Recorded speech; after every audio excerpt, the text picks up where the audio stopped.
नमस्कार, मैं हूं आंचल सिंह और आपका स्वागत हमारे चैनल पर। राष्ट्रपति भवन घेरने के लिए अशोक गहलोत ने कहा, यानी कि अब वो जरूरत पड़ने पर राष्ट्रपति भवन जाएंगे, ऐसा उनका बयान आया है। साथ में उन्होंने प्रधानमंत्री आवास के बाहर भी धरना प्रदर्शन की अब धमकी दी है। इससे पहले उन्होंने राजभवन को घेरने की धमकी दी थी और उसके बाद किस तरीके से वो विरोध प्रदर्शन कर रहे थे।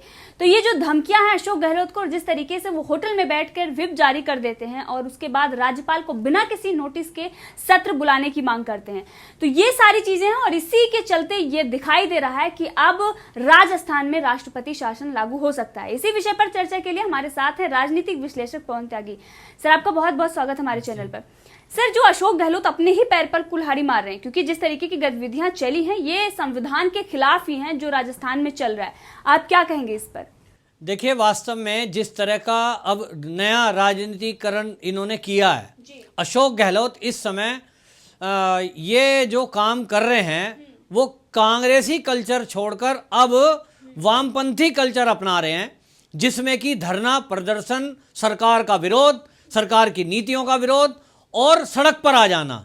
एक मुख्यमंत्री होते हुए ये इनको शोभा नहीं देता कि ये ऐसे शब्दों का इस्तेमाल करें कि हम धरना देंगे, हम प्रदर्शन करेंगे, हम जनता को सड़क पे ले आएंगे। आखिरकार ये धमका किसको रहे हैं? प्रदेश के राज्यपाल को ये धमकी देते हैं कि जनता तुमको घेर लेगी, फिर मत कहना। इसका मतलब तो ये हुआ कि राज्यपाल कौन है? राज्यपाल देश के राष्ट्रपति का प्रतिनिधि है और उनको ये दबाव बनाने के लिए इस तरह की लैंग्वेज इस्तेमाल करें, ये सीधी सीधी अराजकता है। दूसरी बात, ये होटल से अपने विधायकों को लेकर वहां करने क्या गए, और जिस तरह से इन्होंने अपने विधायक उनके घर में घुसा दिए, आवास में, राज्यपाल के निवास में घुसा दिए, राजभवन में, ये वास्तव में सुरक्षा से जुड़ा हुआ मैटर भी है, क्योंकि राजभवन की जो सुरक्षा का जिम्मा है वो राज्य सरकार का होता है। राज्य की पुलिस उस सुरक्षा को देखती है। इसका मतलब तो ये हो गया कि वहां जो खुद वो देख रहे हैं अपने प्रदेश के जो पुलिसकर्मी हैं कि ये तो मुख्यमंत्री जी हैं, ये तो मंत्री आए हैं, ये तो विधायक हैं, और उन्होंने एंट्री करा दी। अब आप समझिए कि एक प्रदेश का मुखिया किस तरह से राज्यपाल का घेराव करता है, घर के बाहर बैठकर नारेबाजी करते हैं। ये कौन सा ड्रामा है? और वो भी तब जब कोरोना का काल चल रहा है। ऐसे में हर प्रकार के धरने और प्रदर्शन पर रोक लगी हुई है, तो ये तो कानून का उल्लंघन है सीधा सीधा। और कौन कानून का उल्लंघन कर रहा है? राजस्थान के मंत्री और खुद मुख्यमंत्री। तो वहां क्या रास्ता बचता है? इस समय और कोई रास्ता बच नहीं रहा है, क्योंकि ये जो अल्पमत की बात है इन्हीं की पार्टी से, कांग्रेस के अंदर से उठी, डिप्टी सीएम ने उठाई, इन्हीं के प्रदेश अध्यक्ष सचिन पायलट थे, उन्होंने उठाई, और डिप्टी सीएम की मांग पर यह सारा ड्रामा शुरू हुआ कि ये ले जाके होटलों में बैठ गए, फिर होटल से व्हिप जारी कर देते हैं, फिर व्हिप के लिए ये जिम्मेदार राज्यपाल को ठहराते हैं कि साहब सत्र नहीं बुलाया जा रहा। अरे तुम्हारी घर की खेती है क्या? कोई किसी मुख्यमंत्री के गुलाम हैं क्या राज्यपाल? नहीं जी, आप भूल में हैं। ये कांग्रेसी माइंडेड असल में क्या है, ये जितने भी कांग्रेस के नेता हैं इनका दिमाग अभी ठीक नहीं हुआ है, इनका दिमाग खराब है। इन्हें शायद कोई नशा है, कोई गुरूर है, जैसे भंगेड़ी होता है ना कोई, इस तरह को इन्हें नशा है। 70 साल का नशा अभी उतरा नहीं है, और उतर चुका होता तो इन्हें समझ में आता कि प्रदेश में राज्यपाल की क्या वैल्यू होती है, राज्यपाल होता कौन है। सम्मानजनक वो है और वो राष्ट्रपति का प्रतिनिधि है।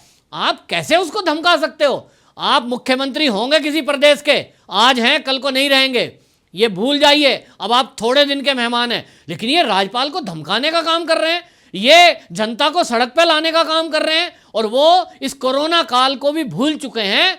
होटल में एक तरफ वो अपनी अंताक्षरी और टीवी फिल्में देखने का सीन बताते हैं कि हम मौज कर रहे हैं। तुम मौज कर रहे हो, जनता मर रही है, जनता की कोई चिंता नहीं है, कानून व्यवस्था का बुरा हाल है, और इन्होंने सारा खुफिया तंत्र अपना लगा रखा है भाजपा के लीडरों के पीछे, और कहीं तो केंद्रीय मंत्री के पीछे, कहीं इन्होंने लगा रखा है अपनी ही पार्टी के बाकी और जो विधायक हैं उन सबके घर परिवार वालों की भी जासूसी करवा रहे हैं। ये पता नहीं क्या करवा रहे हैं, क्योंकि केंद्रीय मंत्री तक का इन्होंने जासूसी करा दी, तो खुफिया विभाग इनका काम क्या कर रहा होगा।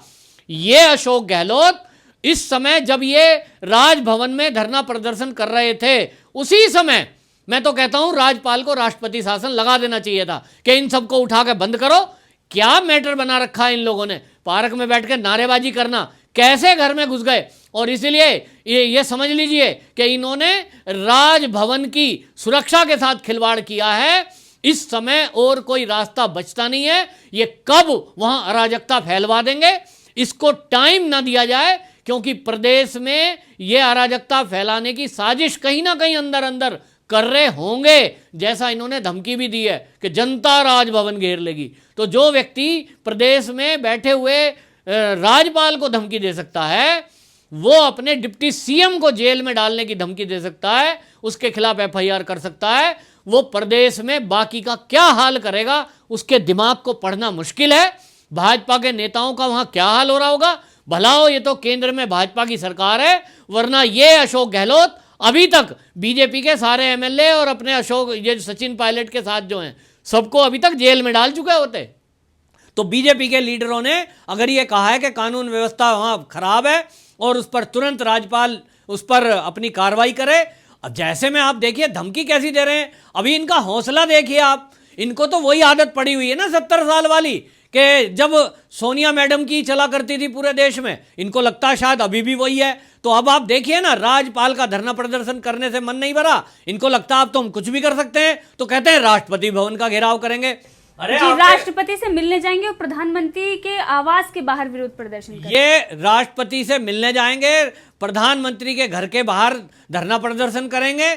ये कुछ भी कह सकते हैं लेकिन कुछ भी कर नहीं सकते। अब राजभवन में चले गए, पता नहीं क्यों धोखे से वो कार्यक्रम हो गया। और मैंने कहा धोखे से नहीं हुआ है, वो केवल इसलिए हुआ कि वहां पर राज्य की पुलिस का जिम्मा था और राज्य की पुलिस इनके मातहत आती है। मैं तो एक मांग करता हूं आपके चैनल के माध्यम से, और ये होना चाहिए कि जितने भी देश में राज्यपाल हैं, वो कोई भी हो किसी भी स्टेट में, उनकी केंद्रीय सुरक्षा बलों से निगरानी वहां सुरक्षा होनी चाहिए। नहीं तो इस तरह के सीन में कुछ और गड़बड़ भी हो सकती थी। ये किसी भी अराजक तत्व को अंदर घुसा देते, वहां कुछ भी अराजकता हो सकती थी। ये सुरक्षा के साथ, राज्यपाल की जान के साथ खिलवाड़ किया गया है, इसको गंभीरता से लेना चाहिए।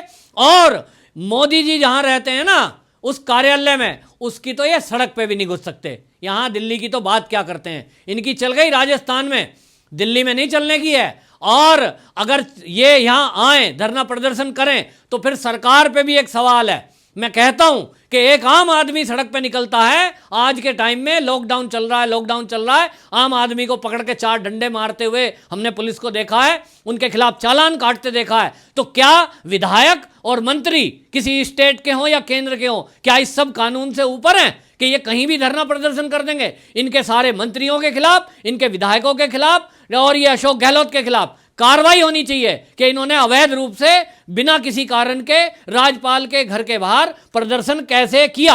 इनके खिलाफ कार्रवाई होनी चाहिए। ये कार्रवाई राज्य तो करेगा नहीं, तो केंद्र से मैं आह्वान करता हूं कि इनके खिलाफ कार्रवाई करे। और क्योंकि कोरोना का टाइम चल रहा है, इनके एमएलए को यूपी की जेल में डाला जाए या तो दिल्ली की जेल में डाला जाए। जी, सुरजेवाला भी इस पर बयानबाजी कर रहे हैं और वो कह रहे हैं कि संविधान की हम रक्षा करेंगे। उनका ये कहना है कि राजस्थान में जनता की निर्वाचित सरकार धरने पर बैठी है, बीजेपी जनमत की हत्या में मगन है, प्रजातंत्र बेड़ियों में है और देश खतरे में है। संविधान और लोकतंत्र की रक्षा हम करेंगे। संघर्ष की इस आंधी के बाद नया दृश्य आएगा, मूल्यों और नीति का झंडा फिर से लहराएगा। ये जिस तरीके की बयानबाजी सुरजेवाला कर रहे हैं, आप क्या कहेंगे इस पर?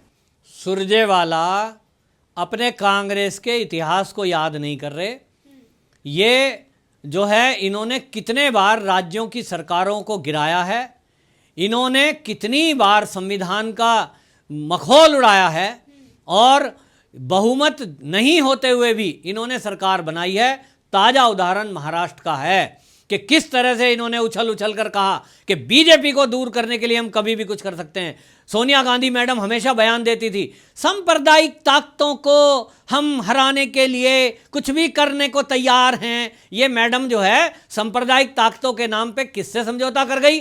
जो भ्रष्टाचार में इनके शामिल हो जाएं और जो चुप हो जाएं। सांप्रदायिक क्या होता है? पता है किसी को सांप्रदायिक शब्द क्या होता है? कुछ नहीं होता है। ये आर्टिफिशियल बनाया हुआ कांग्रेस का शब्द है, जिसके नाम पर इन्होंने एकजुट होकर के और केवल भाजपा का विरोध किया है। इनका एक ही एजेंडा है कि भाजपा को कैसे सत्ता से दूर किया जाए, लेकिन वो तो भाजपा है, देश की जनता उनको प्यार करती है, आज उनका काम देख रही है और इसलिए लोग वोट दे रहे हैं। तो आज जो है वो सांप्रदायिकता के नाम पर लोगों को एक करने वाली पार्टी जीरो होती जा रही है। बची कुची एक दो स्टेट में ये बची हैं, अब आखिरी ये फड़फड़ा रहे हैं कि अब क्या होगा, हमारी तो इन स्टेट से भी चली जाएगी। बिल्कुल जानी चाहिए। कांग्रेस वास्तव में इस देश में अब जिस तरह से खुल के सामने आई है, अभी तक तो घपले और घोटाले खुल के आते थे, अभी इनके देश विदेशों से संबंध सामने आते हैं, दुश्मन देशों से संबंध सामने आते हैं।